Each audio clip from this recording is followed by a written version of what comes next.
Pour consolider les données d'un classeur sur une feuille de synthèse, il est opportun de pouvoir énumérer automatiquement les noms de ces dernières dans un tableau.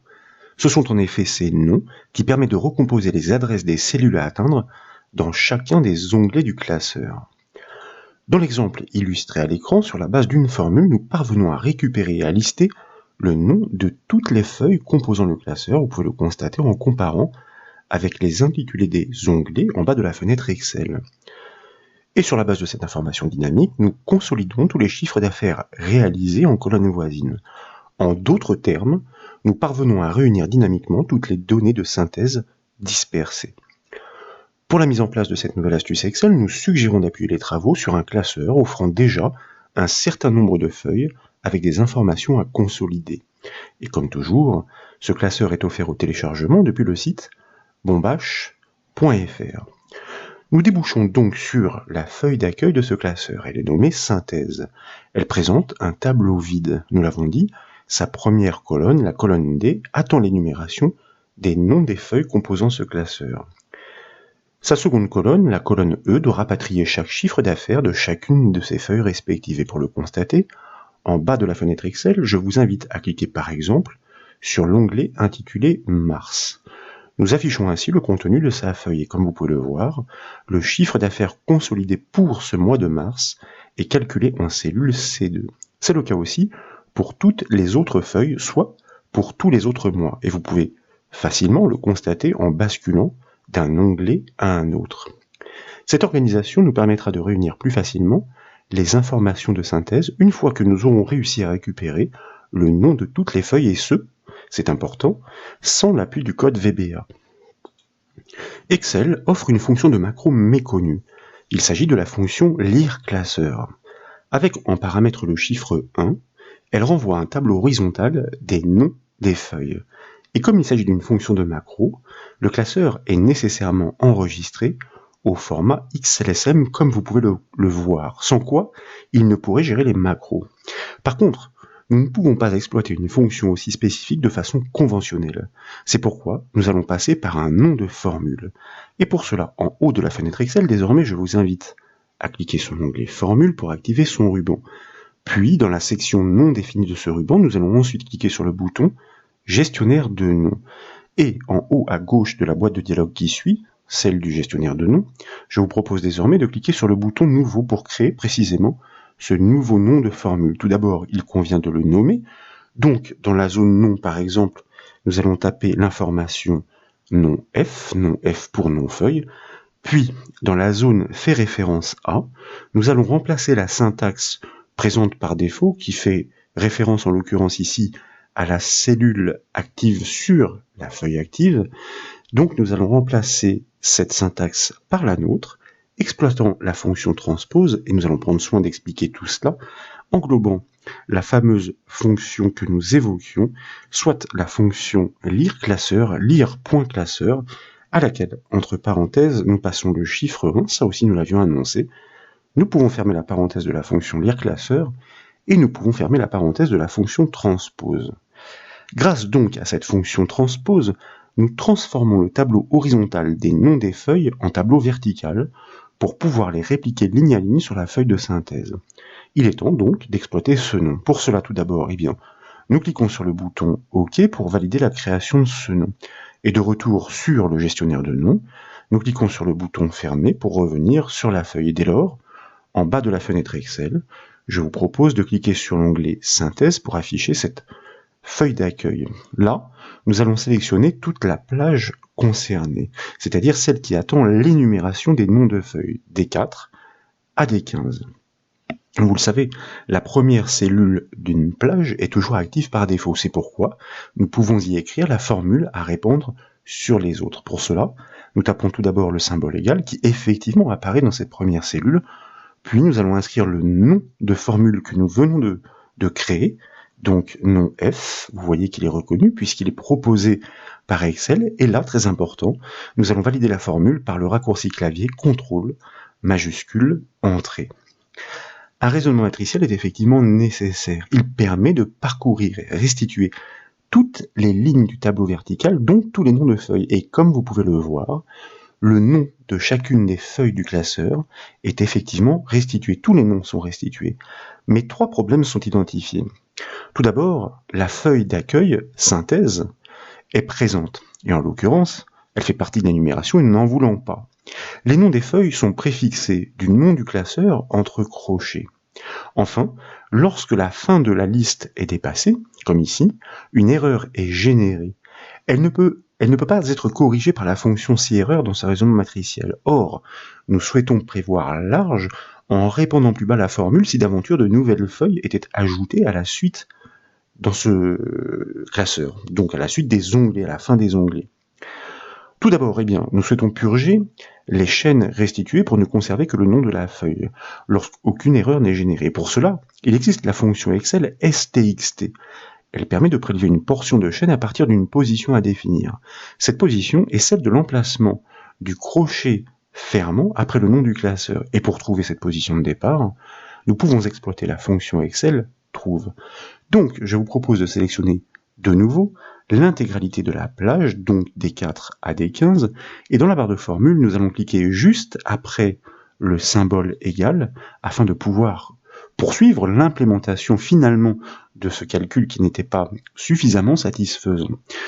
Puis nous allons exploiter notre fonction de découpe, celle que nous annoncions, donc stxt, suivie d'une parenthèse ouvrante. Ainsi, la chaîne à découper est d'ores et déjà fournie en premier paramètre par le nom de formule non f. Il est question du nom de la feuille dont il s'agit de supprimer le nom du classeur en préfixe. Donc, je vous propose ensuite de cliquer à la fin de la syntaxe, soit après non f, pour y placer le point d'insertion. Puis là, nous allons inscrire un point-virgule pour passer dans l'argument du caractère de départ pour la découpe, d'ailleurs, comme le rappelle l'infobulle, qui nous guide au fur et à mesure de l'implémentation de cette fonction. Nous l'avons dit, il s'agit du caractère situé juste après le crochet fermant, et cette position doit être décelée grâce à la fonction trouve. Donc, nous inscrivons cette fameuse fonction pour trouver cette position, suivie d'une parenthèse ouvrante pour accueillir ces arguments. Et comme vous pouvez le voir, le premier d'entre eux est le texte cherché. C'est la raison pour laquelle, entre guillemets, je vous invite désormais à inscrire ce fameux crochet fermant, guillemets, crochet fermant, guillemets. Nous indiquons ainsi quel est l'élément dont nous souhaitons trouver la position dans la chaîne. Puis, nous tapons un point-virgule. Cette fois-ci, pourquoi ? Pour passer dans l'argument du texte dans lequel il faut chercher cette information, et c'est la raison pour laquelle, de nouveau, nous allons inscrire notre tableau des noms de feuilles non F. C'est effectivement dans le nom complet de la feuille que nous souhaitons trouver la position de ce crochet fermant. Nous pouvons maintenant fermer la parenthèse de la fonction trouve, puisque les autres arguments sont facultatifs, en l'occurrence le suivant, puis nous allons ajouter une unité à ce résultat, soit plus 1. En effet, le nom de la feuille commence après le crochet fermant. C'est la raison pour laquelle nous incrémentons cette position trouvée. Maintenant, nous pouvons taper un point-virgule, puisque nous sommes de retour dans les bornes de la fonction stxt, pour passer cette fois dans l'argument de la longueur de découpe. Et dès lors, je vous propose, par exemple, d'inscrire le nombre 100. Cette valeur est arbitraire, mais nous prévoyons large. Selon le nom du classeur et les noms des feuilles, nous ne connaissons pas par avance les longueurs des chaînes restituées. Avec une telle dimension, nous nous assurons de parcourir chaque chaîne sur un nombre de caractères suffisant. Si la fin est dépassée, sachez-le, la fonction stxt s'adapte sur le dernier caractère de la chaîne, donc il n'y aura pas de souci. Nous pouvons maintenant fermer la parenthèse de la fonction stxt, et enfin, nous pouvons de nouveau valider la formule matricielle par le raccourci clavier CTRL majuscule Entrée. Nous obtenons bien tous les noms de feuilles purgés du nom du classeur en préfixe. Naturellement, à ce stade, une fois la fin de la liste atteinte, toujours comme ici, des erreurs sont encore générées. Nous n'avons pas encore choisi de les gérer, mais nous y venons. Pour une restitution sans anomalie, nous devons poursuivre le raisonnement matriciel, mais dans une configuration un peu particulière. Cette fois, il est question de poser le raisonnement à partir de la première cellule en engageant une matrice virtuelle.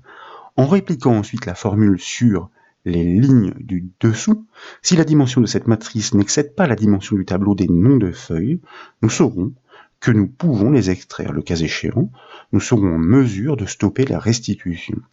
Je vous propose donc tout d'abord de sélectionner le premier résultat en cliquant directement sur la cellule D4. Et puis dans la barre de formule, nous allons simplement prélever la syntaxe sans le symbole égal pour pouvoir la copier avec le raccourci clavier CTRL-C. Ensuite, nous pouvons sortir de cette barre de formule soit avec la touche échappe, soit de nouveau en validant avec CTRL majuscule Entrée. Puis, nous allons sélectionner l'ensemble des résultats précédents de manière à les effacer en enfonçant la touche Supre du clavier, nous l'avons dit. C'est une démarche un peu particulière. Et de nouveau, je vous propose de vous repositionner sur la première cellule, soit D4. Et là, nous tapons le symbole égal naturellement pour initier la syntaxe de la nouvelle formule matricielle. Et comme nous le disions, nous avons besoin de tester une condition, c'est la raison pour laquelle nous appelons notre fonction conditionnelle si suivie d'une parenthèse ouvrante. Et dès lors, nous allons exploiter une fonction intéressante d'Excel, ligne au pluriel, attention, qui permet dans sa version classique de retourner le nombre de lignes que possède un tableau, une plage de cellules, mais ici nous allons l'exploiter à des fins dérivées avec une matrice virtuelle passée en argument 1 figé, constatez bien la présence du dollar devant le chiffre 1, 2 points, le chiffre 2, et nous fermons la parenthèse de cette fonction ligne. Le dollar devant le chiffre 1 est important. La fonction Excel ligne, nous l'avons dit, retourne la quantité de lignes d'un tableau. Avec cette notation, nous construisons un tableau virtuel de 2 lignes, en tout cas au départ. Mais attention, la borne supérieure, nous l'avons dit, est figée, tandis que la borne inférieure ne l'est pas. Donc, au fil de la réplication de la formule sur les lignes du dessous, la hauteur de ce tableau virtuel progressera 2 lignes au départ, puis 3, puis 4, puis 5, etc.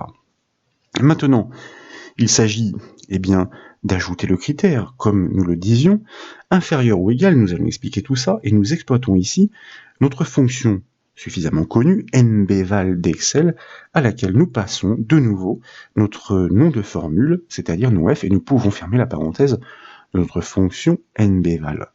En d'autres termes ici, pour bien expliciter, tant que ce nombre de lignes qui progresse renvoyé par cette fonction ligne et cette matrice virtuelle, tant qu'il est inférieur au nombre de lignes contenues dans le tableau des noms de feuilles, nous devons restituer chacune d'elles au coup par coup. Pour cela, nous allons taper un point virgule pour passer dans un premier temps dans la branche alors de la fonction si, et nous avons besoin maintenant d'une fonction d'extraction, en l'occurrence ici de la fonction index, pour pouvoir aller prélever dans ce tableau des noms, à la position qui est en cours d'analyse, le nom de la feuille à restituer à l'emplacement. Donc, nous le disions, la fonction index. Et dès lors, en premier paramètre de cette fonction index, donc dans la matrice d'extraction, je vous propose de coller la syntaxe que nous avons précédemment copiée. Nous définissons ainsi la matrice à partir de laquelle il est question de réaliser l'extraction incrémentée, c'est-à-dire à l'intérieur de tous ces noms de feuilles énumérés.